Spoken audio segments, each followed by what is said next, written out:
सफलता का रास्ता सबको दिखता है, पर वह रास्ता जो सभी से अलहदा हो, वह चुपके से ही मिलता है। क्या आपने कभी सोचा है कि सफलता की परिभाषा वही क्यों है जो सब कहते हैं?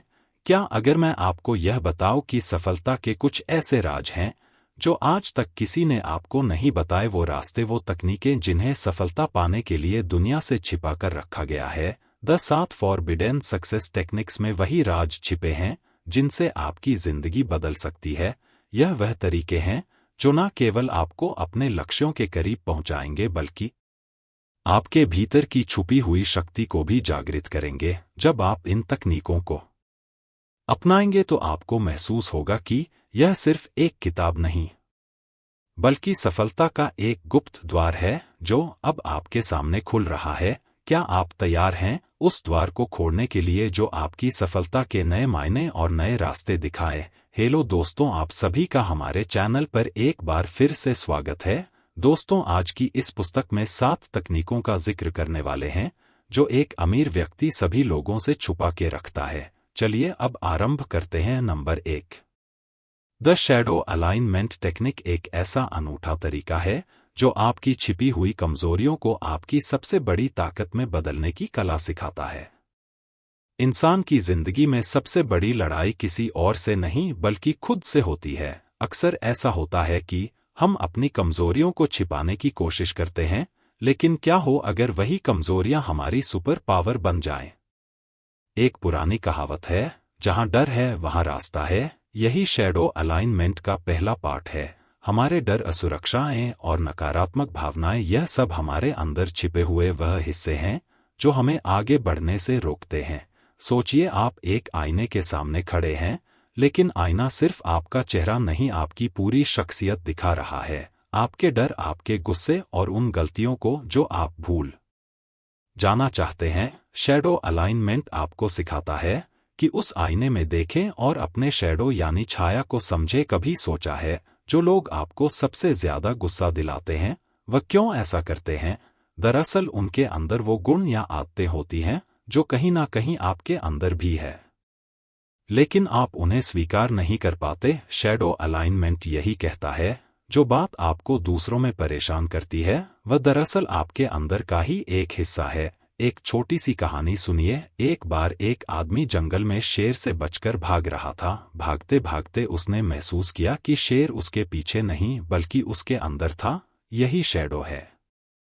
हम उससे भाग नहीं सकते, उसे समझना और अपनाना पड़ता है। एक शायरी कहती है, हवा से डर कर कश्ती पार नहीं होती, जो खुद से हार जाए उसकी जीत अधूरी होती। हमारी शैडो को समझना आसान नहीं है। इसे अपनाने के लिए हमें अपनी कमजोरियों को गले लगाना होगा। उदाहरण के लिए, अगर आपको बोलने से डर लगता है तो इसका मतलब है कि आपके अंदर एक जबरदस्त कम्युनिकेटर छप है। शैडो अलाइनमेंट का मतलब है उस डर को अपनाना, उसका सामना करना और उसे अपनी ताकत बनाना।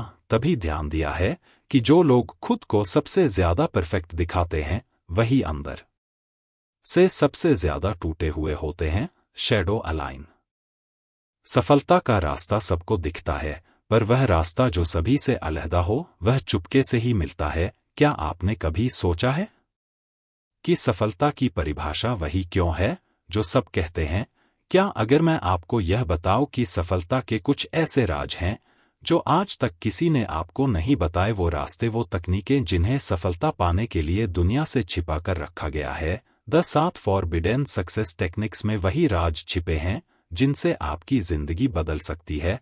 यह वह तरीके हैं जो न केवल आपको अपने लक्ष्यों के करीब पहुंचाएंगे, बल्कि आपके भीतर की छुपी हुई शक्ति को भी जागृत करेंगे। जब आप इन तकनीकों को अपनाएंगे तो आपको महसूस होगा कि यह सिर्फ एक किताब नहीं, बल्कि सफलता का एक गुप्त द्वार है जो अब आपके सामने खुल रहा है।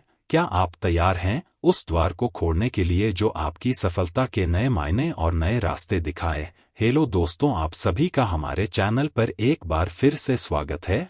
दोस्तों, आज की इस पुस्तक में 7 तकनीकों का जिक्र करने वाले हैं जो एक अमीर व्यक्ति सभी लोगों से छुपा के रखता है। चलिए अब आरंभ करते हैं। Number 1, the shadow alignment technique एक ऐसा अनूठा तरीका है जो आपकी छिपी हुई कमजोरियों को आपकी सबसे बड़ी ताकत में बदलने की कला सिखाता है। इंसान की जिंदगी में सबसे बड़ी लड़ाई किसी और से नहीं बल्कि खुद से होती है। अक्सर ऐसा होता है कि हम अपनी कमजोरियों को छिपाने की कोशिश करते हैं, लेकिन क्या हो अगर वही कमजोरियां हमारी सुपर पावर बन जाएं?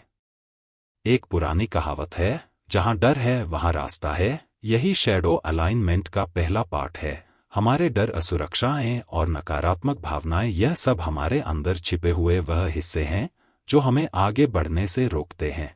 सोचिए, आप एक आईने के सामने खड़े हैं, लेकिन आईना सिर्फ आपका चेहरा नहीं, आपकी पूरी शख्सियत दिखा रहा है। आपके डर, आपके गुस्से और उन गलतियों को जो आप भूल जाना चाहते हैं। शैडो अलाइनमेंट आपको सिखाता है कि उस आईने में देखें और अपने शैडो यानी छाया को समझे। कभी सोचा है, जो लोग आपको सबसे ज्यादा गुस्सा दिलाते हैं, वह क्यों ऐसा करते हैं?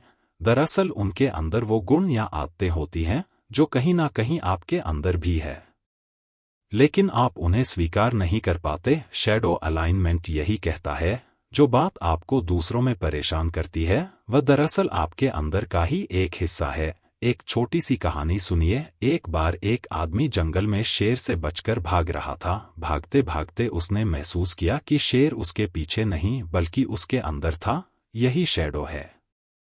हम उससे भाग नहीं सकते, उसे समझना और अपनाना पड़ता है। एक शायरी कहती है, हवा से डर कर कश्ती पार नहीं होती, जो खुद से हार जाए उसकी जीत अधूरी होती। हमारी शैडो को समझना आसान नहीं है। इसे अपनाने के लिए हमें अपनी कमजोरियों को गले लगाना होगा। उदाहरण के लिए, अगर आपको बोलने से डर लगता है, तो इसका मतलब है कि आपके अंदर एक जबरदस्त कम्युनिकेटर छप है। शैडो अलाइनमेंट का मतलब है उस डर को अपनाना, उसका सामना करना और उसे अपनी ताकत बनाना। तभी ध्यान दिया है कि जो लोग खुद को सबसे ज्यादा परफेक्ट दिखाते हैं, वही अंदर से सबसे ज्यादा टूटे हुए होते हैं। शैडो अलाइन जो आपने अभी तक हासिल नहीं किया, इसे दबाने के बजाय इसे समझने की कोशिश करें। जैसे बारिश के बाद धरती ताजगी से भर जाती है, वैसे ही उदासी के बाद नई उम्मीदें खिलती हैं। इमोशनल रिवायरिंग में एक और दिलचस्प तरीका है, मेमोरी एंकरिंग। इसमें आप अपनी पुरानी सकारात्मक यादों को एक एंकर के रूप में इस्तेमाल करते हैं। जब भी आप किसी नकारात्मक भावना से छिर जाएं, अपनी उस एक याद को सोचें जो आपको खुशी देती है। यह तुरंत आपके मन को स्थिरता और ऊर्जा देता है। एक मजेदार चुटकुला है, डर का क्या है? वह तो सिर्फ आपकी कल्पना की देन है। असली समस्या तब होती है जब वह आपकी मां को आपके रिजल्ट के बारे में पता चलता है। लेकिन अगर गंभीरता से सोचे तो डर हमारी सबसे रचनात्मक भावना है। यह हमें हर छोटी बड़ी चीज पर ध्यान देने के लिए प्रेरित करता है। इमोशनल रिवायरिंग यही सिखाता है कि डर को अपनी क्षमता बढ़ाने के लिए कैसे इस्तेमाल करें। यह तकनीक सिर्फ भावनाओं को बदलने का नहीं, बल्कि उन्हें गहराई से समझने का नाम है। जब आप अपनी भावनाओं को ठीक से समझ लेते हैं, तो आप अपने जीवन में असाधारण बदलाव ला सकते हैं। सोचिए, एक बार अगर आप अपनी भावनाओं के मालिक बन गए, तो क्या कुछ हासिल नहीं कर सकते? इमोशनल रिवायरिंग मेथड का मूल मंत्र है, भावनाएं आपकी दुश्मन नहीं, बल्कि आपके गुप्त साथी हैं। इस तकनीक के जरिए आप अपनी हर भावना को एक अवसर में बदल सकते हैं। दुख को सृजनात्मकता में, गुस्से को जुनून में और डर को हौसले में बदलने की कला यही सिखाती है। अंत में, इमोशनल रिवायरिंग मेथड सिर्फ एक तरीका नहीं, बल्कि जीवन जीने का एक नया नजरिया है। यह हमें सिखाती है कि जो चीजें हमें रोकती हैं, वही हमारे सबसे बड़े प्रेरक बन सकती हैं। अपनी भावनाओं को समझे, उन्हें अपनी सफलता की कुंजी बनाए। Number 3, the decision magnet principle एक ऐसा विचार है जो यह सिखाता है कि आपके जीवन में लिए गए हर छोटे बड़े निर्णय कैसे आपकी सफलता या असफलता की ओर चुंबक की तरह खींचते हैं। यह सिद्धांत कहता है कि हमारे निर्णय केवल घटनाओं का परिणाम नहीं होते, बल्कि वे हमारे जीवन के पूरे ढांचे को आकार देते हैं। सोचिए, आप एक चौराहे पर खड़े हैं। एक रास्ता सीधा और आसान दिखता है, जबकि दूसरा घुमावदार और चुनौतीपूर्ण है। डिसीजन मैग्नेट प्रिंसिपल यही कहता है कि हर बार जब आप अपने जीवन में किसी भी विकल्प का चुनाव करते हैं, तो आप एक चुंबक की तरह नए अवसर अनुभव और परिणामों को अपनी ओर खींचते हैं। आपकी जिंदगी में जो कुछ भी हो रहा है वह आपके निर्णयों का प्रत्यक्ष या अप्रत्यक्ष परिणाम है। एक कहावत है, जैसे विचार वैसा व्यवहार, जैसे निर्णय वैसा परिणाम। जब हम अनजाने में निर्णय लेते हैं तो हम उन परिणामों को नियंत्रित करने की शक्ति खो देते हैं, लेकिन जब हम सोच समझकर निर्णय लेते हैं तो हम अपनी परिस्थितियों को बदलने की ताकत पा जाते हैं।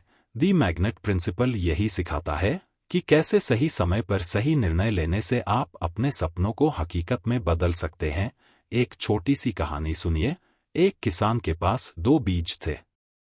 उसने सोचा कि एक बीज उपजाऊ मिट्टी में लगाएगा और दूसरा बंजर जमीन पर। कुछ समय बाद उसने पाया कि उपजाऊ मिट्टी में लगाया गया बीज हरे भरे पौधे में बदल गया, जबकि बंजर जमीन पर कुछ नहीं होगा। हमारे निर्णय भी ऐसे ही होते हैं। जहां हम अपनी ऊर्जा और समय लगाते वही हमारे भविष्य का आधार बनता है। तभी सोचा है कि लोग 2 रास्तों में से एक क्यों चुनते हैं, सुरक्षित रास्ता या जोखिम भरा रास्ता। सुरक्षित रास्ता अक्सर तात्कालिक राहत देता है, जबकि जोखिम भरा रास्ता लंबी अवधि में बड़े इनाम लाता है। डिसीजन मैग्नेट प्रिंसिपल का मोल यही है। आपको यह समझना होगा कि क्या आपका निर्णय केवल वर्तमान को सुखद बना रहा है या भविष्य को संवार रहा है। एक शायरी याद आती है, रास्ते खुद चुन लो वरना किस्मत तुम्हें अपने हिस्सा से मोड़ेगी। हमारे निर्णय सिर्फ हमारी जिंदगी नहीं बदलते, बल्कि वे हमारे चारों ओर के माहौल को भी प्रभावित करते हैं। जब आप आत्मविश्वास से भरे हुए निर्णय लेते हैं तो आप उन लोगों और परिस्थितियों को अपनी ओर आकर्षित करते हैं जो आपके सपनों को साकार करने में मदद करते हैं। डिसीजन मैग्नेट प्रिंसिपल एक और बात पर जोर देता है, छोटे छोटे निर्णयों का महत्व। हर सुबह उठकर आप जो पहला कदम उठाते हैं वह पूरे दिन की दिशा तय करता है। अगर आप दिन की शुरुआत सकारात्मक सोच और ऊर्जा से करते हैं तो आपका पूरा दिन उसी दिशा में बढ़ता है। एक चुटकुला है, सुबह उठकर चाय पीने का निर्णय ना ले तो दिन अधूरा सा लगता है, लेकिन मजाक से परे छोटे छोटे निर्णय ही बड़े बदलाव की नींव रखते हैं। कभी कभी हम बड़े फैसले लेने से डरते हैं, लेकिन डिसीजन मैग्नेट प्रिंसिपल हमें सिखाता है कि डर से भागने के बजाय उसे समझना और उसका सामना करना जरूरी है। अगर आप बड़े सपने देख रहे हैं तो आपको को बड़े निर्णय लेने होंगे। याद रखें, जो नाव किनारे से बंधी रहती है वह कभी समंदर नहीं देख पाती। यह सिद्धांत इस बात पर भी ध्यान देता है कि हमारे निर्णय हमारी प्राथमिकताओं से प्रभावित होते हैं। अगर आपकी प्राथमिकता आराम है तो आपके निर्णय आपकी सफलता की गति धीमी कर सकते हैं, लेकिन अगर आपकी प्राथमिकता विकास है तो आप खुद को उन रास्तों की ओर खींचते हैं जो आपको नई ऊंचाइयों तक ले जाते हैं। डिसीजन मैग्नेट प्रिंसिपल हमें यह भी सिखाता है कि हर फैसला सही या गलत नहीं होता। कभी कभी गलत निर्णय भी हमें सही सबक सिखाते हैं। यही जीवन का सौंदर्य है, हर अनुभव हमें कुछ ना कुछ नया सिखाता है। अंत में डिसीजन मैग्नेट प्रिंसिपल यही कहता है कि हर फैसला, चाहे वह बड़ा हो या छोटा, हमारे भविष्य का आधार है। सही निर्णय लेने की कला में माहिर होना ही सफलता की कुंजी है। जब आप समझते हैं कि आपका हर फैसला आपकी जिंदगी का चुंबक है तो आप सोच समझकर कदम उठाते हैं। आखिरकार जिंदगी का हर मोड़ एक नए रास्ते की ओर ले जाता है। Number 4, the power of strategic silence. यह ऐसी कला है जो यह सिखाती है कि कब बोलना है और कब चुप रहकर अपनी शक्ति को संभालना है। यह सिद्धांत केवल शब्दों की अनुपस्थिति नहीं है, बल्कि एक गहरी समझ और स्थिति को अपने पक्ष में मोड़ने की रणनीति है। कहते हैं, जो सबसे ज्यादा बोलता है वह अक्सर सबसे कम सुनता है। स्ट्रेटेजिक साइलेंस का मूल उद्देश्य यह है कि आप अपनी ऊर्जा और शब्दों को सही समय पर इस्तेमाल करें, क्योंकि जब आप चुप रहते हैं तो आप न केवल दूसरों की बातों को बेहतर ढंग से समझते हैं, बल्कि खुद को भी सुनने का अवसर देते हैं। एक छोटे से किस्से से शुरुआत करते हैं। एक राजा के दरबार में 2 मंत्री थे। पहला मंत्री हमेशा अपनी राय देता था, हर चर्चा में बोलता था। दूसरा मंत्री चुपचाप सुनता और सोचता था। एक दिन राजा ने दूसरे मंत्री से सलाह मांगी, क्योंकि वह जानता था कि उसकी चुप्पी के पीछे गहरी समझ छुपी है। यही है स्ट्रेटेजिक साइलेंस की ताकत। आपकी चुप्पी को भी लोग सम्मान और ध्यान से देखना शुरू कर देते हैं। स्ट्रेटेजिक साइलेंस सिर्फ चुप रहने की बात नहीं है, यह सही समय पर प्रतिक्रिया देने की कला है। उदाहरण के तौर पर, अगर किसी बहस में आप चुप रहते हैं और दूसरे व्यक्ति को बोलने देते हैं, तो आप उनके असली इरादे और सोच को समझने का मौका पा सकते हैं। एक कहावत है, चुप रहकर जीता हुआ वक्ता बोलकर हारा हुआ बन सकता है। यह सिद्धांत रिश्तों में भी गहरी भूमिका निभाता है। कई बार हम अपने शब्दों से रिश्तों को और जटिल बना देते हैं। अगर किसी तर्क वितर्क के बीच आप चुप हो जाएं तो इससे दूसरे व्यक्ति को सोचने का समय मिलता है, और कभी-कभी चुप्पी ही सबसे बड़ा जवाब होती है। सोचिए, जब कोई व्यक्ति आपसे ऊंची आवाज में बात करता है और आप शांत रहते हैं, तो उसकी ऊर्जा धीरे धीरे खत्म हो जाती है। यह आपकी शांति नहीं, बल्कि आपकी रणनीतिक चुप्पी का प्रभाव है। एक शायरी है, कभी कभी खामोशी भी इश्क की जुबा होती है। हर बात कहने के लिए अल्फाज जरूरी नहीं। स्ट्रेटेजिक साइलेंस का उपयोग व्यवसाय और नेतृत्व में भी किया जा सकता है। मीटिंग्स के दौरान जब हर कोई अपनी बात रखने की कोशिश करता है, तब जो व्यक्ति शांत रहता है वह स्थिति का विश्लेषण करने और सही निर्णय लेने में सक्षम होता है। जब आप बोलने के बजाय सुनते हैं, तो आप दूसरों को अपने विचार साझा करने का मौका देते हैं, और यह आपको एक अच्छे नेता के रूप में प्रस्तुत करता है। यह तकनीक आत्म जागरूकता को भी बढ़ाती है। चुप रहकर आप अपने अंदर की आवाज को सुनते हैं। यह आपको उन चीजों पर ध्यान केंद्रित करने की अनुमति देता है जो वास्तव में मायने रखती है। एक मजाक है, जब बॉस आपको कुछ कहे और आप चुप रह जाएं, तो समझ लीजिए प्रमोशन पास है। मजाक के पीछे की सच्चाई यह है कि कभी कभी बोलने से ज्यादा सुनना और सोचकर जवाब देना प्रभावशाली होता है। स्ट्रेटेजिक साइलेंस का एक और पहलू है रहस्य बनाए रखना। जब आप हर बात तुरंत जाहिर नहीं करते, तो आप अपनी छवि को रहस्यमय और प्रभावशाली बनाते हैं। लोग आपकी चुप्पी को समझने की कोशिश में आपकी ओर आकर्षित होते हैं। कभी कभी स्ट्रेटेजिक साइलेंस आपको बचने का मौका भी देता है। अगर आप किसी मुश्किल परिस्थिति में हैं और तुरंत प्रतिक्रिया देने से स्थिति बिगड़ सकती है, तो चुप रहकर आप समय और जगह हासिल करते हैं। यह सिद्धांत हमें यह भी सिखाता है कि चुप रहना कमजोरी नहीं, बल्कि ताकत है। इसे गलत समझने वाले बल्कि ताकत है। लोग इसे कायरता समझते हैं, लेकिन वास्तव में यह गहरी सोच और धैर्य की निशानी है। अंत में the power of strategic silence यही सिखाता है कि आपकी चुप्पी आपके सबसे शक्तिशाली हथियारों में से एक हो सकती है। यह आपको सोचने, समझने और सही समय पर सही प्रतिक्रिया देने का अवसर देती है, क्योंकि खामोशी एक भाषा है जिसे समझने के लिए दिल और दिमाग दोनों की जरूरत होती है। दोस्तों, अगर आप लोग वीडियो को यहाँ तक देख रहे हो तो उसके लिए धन्यवाद। अगर आपने हमारे चैनल को सब्सक्राइब नहीं कर रखा है, तो आप सभी से रिक्वेस्ट है, आप लोग हमारे चैनल को सब्सक्राइब करके बेल आइकन को ऑल पर प्रेस कर दें। दोस्तों, हमारा यही उद्देश्य रहता है कि आपको ऐसी बुक समरी उपलब्ध कराए जो आपको कहीं और देखने को ना मिले।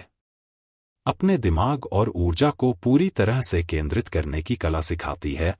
यह फ्रेमवर्क कहता है कि आपका विजन यानी आपका सपना या लक्ष्य तब तक सिर्फ एक विचार भर है, जब तक आप उसे सही दिशा और प्रतिबद्धता के साथ लॉक नहीं कर लेते। जरा सोचिए, एक तीरंदाज को अपना लक्ष्य साफ दिखाई देता है, लेकिन अगर उसकी दृष्टि थोड़ी भी भटके तो तीर कभी निशाने पर नहीं लगता। यही बात हमारे जीवन पर भी लागू होती है।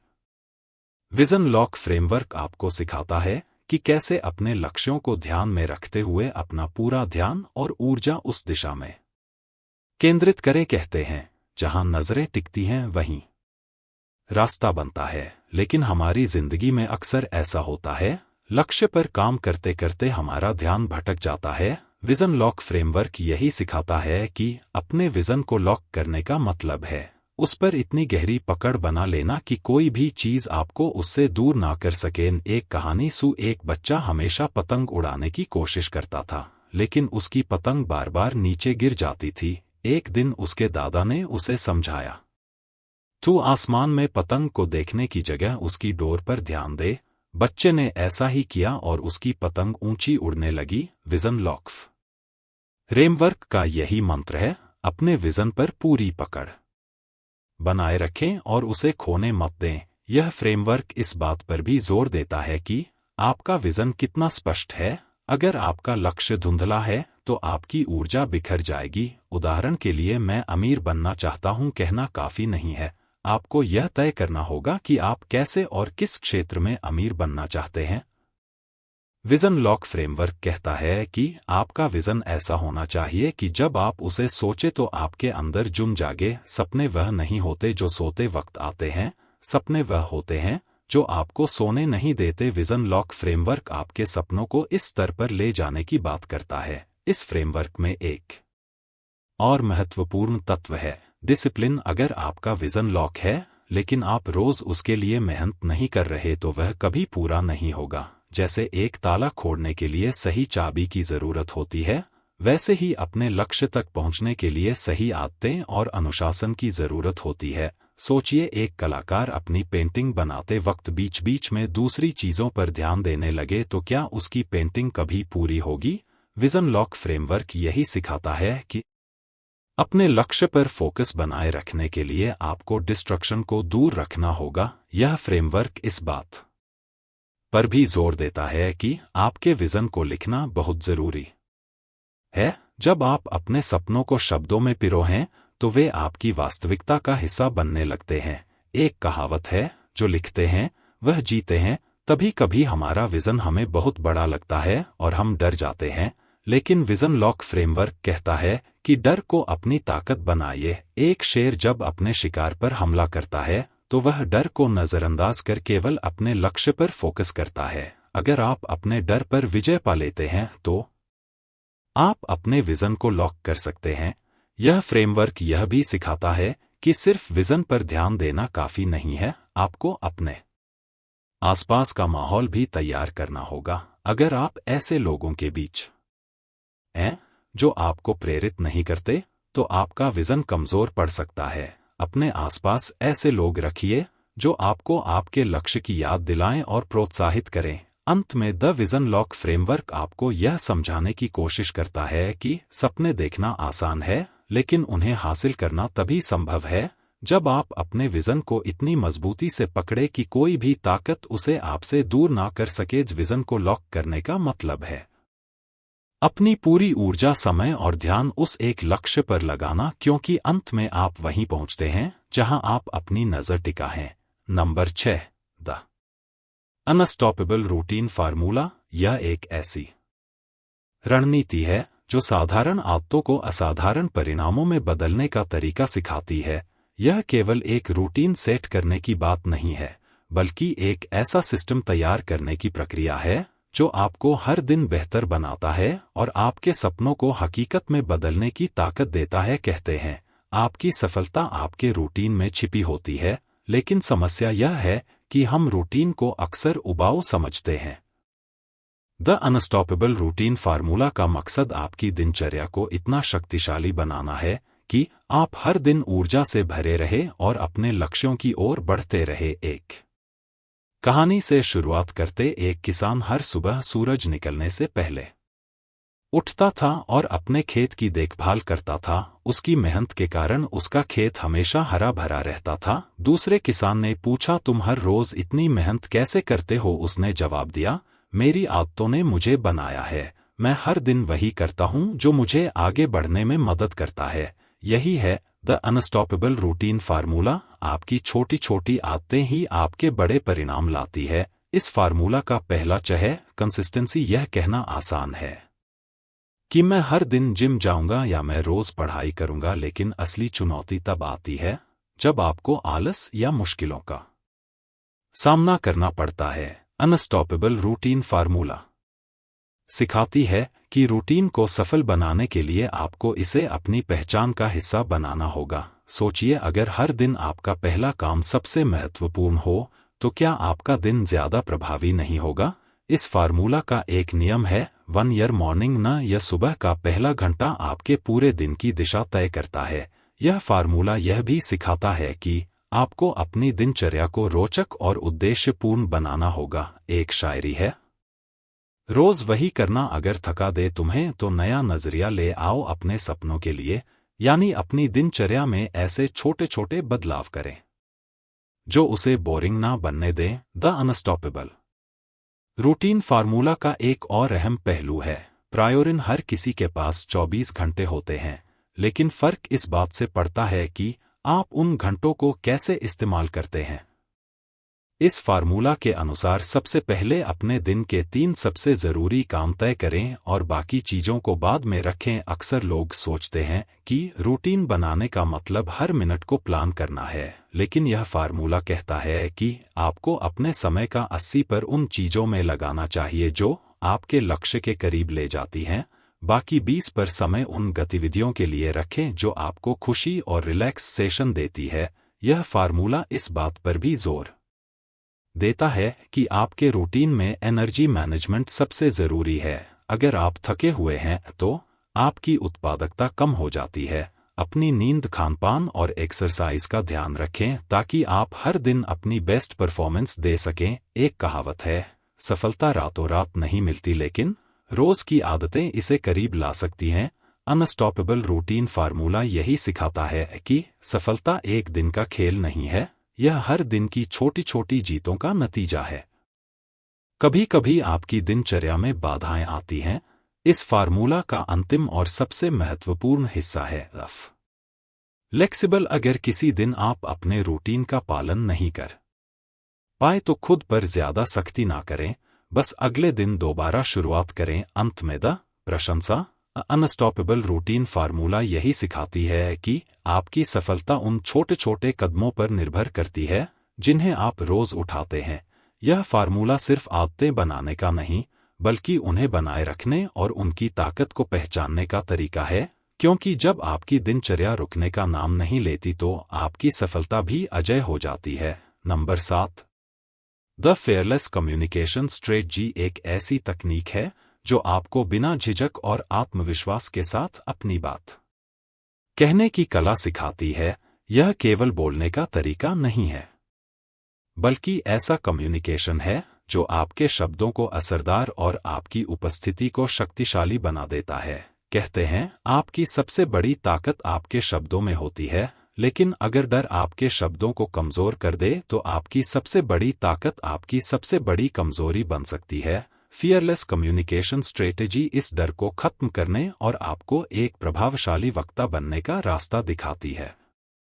एक किस्सा याद आता है। एक बार एक युवा लड़का मंच पर भाषण देने के लिए खड़ा हुआ। उसकी आवाज कांप रही थी और उसे शब्द नहीं मिल रहे थे। तभी उसके गुरु ने कहा, डर तब होता है जब आप अपने बारे में सोचते हो, लेकिन जब आप अपने संदेश पर ध्यान दोगे तो डर गायब हो जाएगा। यही इस रणनीति का पहला सिद्धांत है, अपने संदेश पर फोकस करो, खुद पर नहीं। यह रणनीति इस बात पर जोर देती है कि प्रभावशाली संवाद की शुरुआत सुनने से होती है। एक पुरानी कहावत है, सुनने वाला ही समझने वाला होता है। जब आप दूसरों की बात ध्यान से सुनते हैं तो आपका जवाब सही और प्रभावशाली होता है। फेयरलेस कम्युनिकेशन स्ट्रेटेजी कहती है कि एक अच्छा वक्ता बनने से पहले एक अच्छा श्रोता बनना जरूरी है। कॉन्फिडेंस इस रणनीति का दूसरा अहम पहलू है, लेकिन आत्मविश्वास का मतलब यह नहीं कि आप दिखावा करें। इसका मतलब है अपने शब्दों और इरादों में ईमानदारी और स्पष्टता रखना। एक बार नेपोलियन से पूछा गया कि वह युद्ध में अपने सैनिकों से कैसे बात करते हैं। उसने कहा, मैं सीधे उनकी आंखों में देखता हूं और उन्हें विश्वास दिलाता हूं कि जीत हमारी होगी। यही है फेयरलेस कम्युनिकेशन का सार, आंखों से बात करना। फेयरलेस कम्युनिकेशन स्ट्रेटेजी यह भी सिखाती है कि आपकी बॉडी लैंग्वेज आपके शब्दों से भी ज्यादा बोलती है। जब आप किसी से बात करते हैं तो आपकी मुद्रा और हाव भाव यह तय करते हैं कि लोग आपको कितना गंभीरता से लेंगे। सीधे खड़े रहना, हाथों का इस्तेमाल करना और आंखों में आत्मविश्वास दिखाना इस रणनीति के महत्वपूर्ण हिस्से हैं। एक दिलचस्प बात यह है कि डर का सामना करने का सबसे अच्छा तरीका है प्रैक्टिस। जितना ज्यादा आप किसी कौशल का अभ्यास करते हैं, उतना ही वह सहज लगता है। अगर आप किसी बड़े समूह के सामने बोलने में झिझक हैं, तो शुरुआत छोटे समूहों से करें। फियरलेस कम्युनिकेशन स्ट्रेटेजी यही सिखाती है कि छोटे छोटे कदमों से बड़े बदलाव आते हैं। इस रणनीति में कहानियों का बहुत महत्व है। लोग आंकड़े भूल सकते हैं, लेकिन कहानियां हमेशा याद रखते हैं। अगर आप लोगों को अपनी बात से जोड़ना चाहते हैं तो उन्हें अपने अनुभव बताइए। यह फियरलेस कम्युनिकेशन का एक मुख्य सिद्धांत है। फेयरलेस कम्युनिकेशन स्ट्रेटेजी यह भी कहती है कि सवाल पूछना और संवाद को दो तरफा बनाना बेहद जरूरी है। जब आप किसी से सवाल पूछते हैं तो आप उन्हें अपनी बातचीत में शामिल करते हैं। यह न केवल बातचीत को प्रभावशाली बनाता है, बल्कि यह डर को भी कम करता है, क्योंकि अब यह सिर्फ आप नहीं बल्कि दोनों की भागीदारी है। इस रणनीति में एक और महत्वपूर्ण तत्व है पॉजिटिव रिफ्रेमिंग। जब आप किसी नकारात्मक स्थिति में होते हैं तो उसे सकारात्मक दृष्टिकोण से देखें। जैसे अगर आप किसी कठिन प्रश्न का उत्तर नहीं जानते तो इसे अपनी कमजोरी की जगह सीखने के अवसर के रूप में देखें। यह दृष्टिकोण आपको हर स्थिति में फेयरलेस बनाता है। अंत में द फियरलेस कम्युनिकेशन स्ट्रेटेजी यही सिखाती है कि बोलना एक कला है और इस कला में माहिर बनने के लिए आपको खुद पर विश्वास और अपने डर पर विजय पानी होगी। यह रणनीति न केवल आपको बेहतर वक्ता बनाती है, बल्कि आपके विचारों को ऐसा असरदार रूप देती है कि लोग न केवल सुने बल्कि उन्हें अपनाएं। क्योंकि जब आप निडर होकर बोलते हैं तो आपकी आवाज सिर्फ शब्द नहीं बल्कि प्रेरणा बन जाती है। दोस्तों, आज की इस ऑडियो बुक में इतना ही था और मैं आशा करता हूं इस ऑडियो बुक में आपको बहुत कुछ नया सिखाया होगा। चलिए दोस्तों, मान लीजिए आप एक लॉटरी में 1 करोड़ रुपए जीते हो तो आप उन पैसों को कैसे मैनेज करोगे? सभी लोग कमेंट में अपना अपना सजेशन जरूर बताना। दोस्तों, मैं दिल से कह रहा हूं, जब भी आप कुछ भी कमेंट करते हो तो मुझे बहुत अच्छा लगता है। सच में दोस्तों, आप सभी लोग बहुत बहुत अच्छे हो। मेरे पास शब्द नहीं है इस चीज को व्यक्त करने के लिए। चलिए दोस्तों, मिलते हैं किसी एक और नए वीडियो में। जब तक के लिए खुश रहो और अपने परिवार को हमेशा खुश रखो। जय हिंद। संगीत।